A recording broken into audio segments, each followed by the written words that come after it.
Jangan pernah berputus asa dari rahmat Allah. Itu aja kuncinya. Artinya kalau berputus asa kan mengatakan, oh ya bagaimana kalau enggak, jadi yang maksudnya terlalu berbaik sangka bahwa Allah akan menyelamatkan, Rasulullah akan menolong aku. Itu aja kuncinya.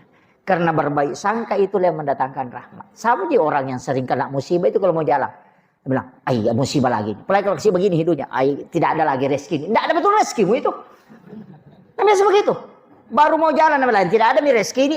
Memang tidak ada rezekimu karena kau sudah yakini, karena Allah bilang, "Saya ada pada sangkaan hambaku." Jika dia menyangka aku baik, maka baik. Makanya berbaik sangkalah terus supaya kau selamat. Itu yang banyak kena musibah ya, hari anu lagi ini musibah lagi, ini musibah betul itu.